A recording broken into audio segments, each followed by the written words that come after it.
guys, magandang gabi sa ating lahat. Ngayon muli gagawa tayo ng video tungkol sa pagdadrive, no? Dahil gusto nating makatulong talaga doon sa mga gustong matutong mag-drive o kaya yung mga nag-a-apply sa mga company bilang isang bus driver, no? Nakakatuwa din kasi minsan, no? Dahil sa HM Transport guys, kwento ko lang to. Nagpunta ko sa office namin, mayroong mga aplikante. Nakilala tayo. Napunta daw siya doon sa opisina dahil sa video natin. So napanood niya yung video natin, parang lumakas yung loob niya. Dahil yun nga, napanood yung video natin. Nakakatuwa naman. Shout out sa dyan, idol. Salamat sa suporta. Kaya ito muli gagawa ko ng video para doon sa mga sa mga iba pang katulad niya na gustong magtrabaho, makipagsapalaran bilang isang bus driver. Ang ituro ko ngayon kung paano gawin bago mag-apply o bago sumabak sa trade test, no? Dahil kwento niya sa akin, talagang kinakabahan siya. Kabado naman talaga mga kabrom-brom.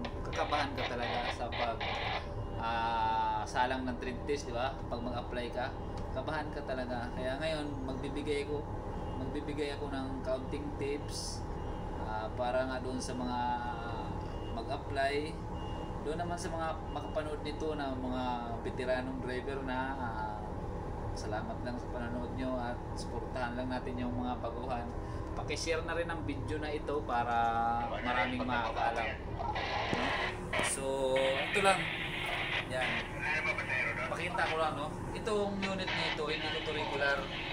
Kasi yung unit ko, Volvo automatic transmission. Hindi talaga ako, wala akong ganang magturo dun sa automatic. Para sa akin kasi madali na yon. Kasi pag trade test kasi kayo, kadalasan talagang ginagamit manual talaga, kaya yun talagang ginagamit ko pagturo. Ito hindi natin patakbuhin to, magbibigay lang ko ng counting tips lang para magkaroon kayo ng idea kung paano, no? Kasi hindi naman sa atin ito, mahirap na, di ba? Kaya doon sa owner ko, yun, may nabili nga pala tayong owner, doon ako magtuturo, patakbuhin natin, tuturuan ko kayo paano, no? So ito, magbibigay lang ako ng counting tips kung paano gawin. So ito mga idol, siyempre mga kabrom-brom, no? Hindi talaga natin maiwasan na kabahan, manginig yung tuhod natin. So kailangan relax lang tayo, hinga ng malalim, at siyempre makinig tayo sa instructor natin. Kasi sa HM Transport, bago tayo isalang, tuturuan muna kayo. Tuturo muna sa inyo ng instructor kung anong gawin nyo. Siyempre, pag driver na tayo, alam na natin. Kaso nga lang, yun na, kinakabahan tayo. Diba? So, ganito lang mga idol. Pag ng cambio, so ganito ay mga kabrom-brom, no? Ito, cambio. Pag-apak ng clutch, makikita. So, mga kabrom-brom, ito yung clutch sa bandang kaliwa, preno at saka accelerator, no?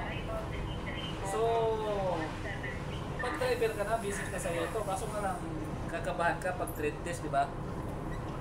So kakambyo ka, kailangan talaga permera, kasi required talaga ng mga instructor, dumaan ka talaga sa permera kapag tayo ay sasalang na sa trade test, no? Dumaan talaga tayo sa permera. So yun, permera.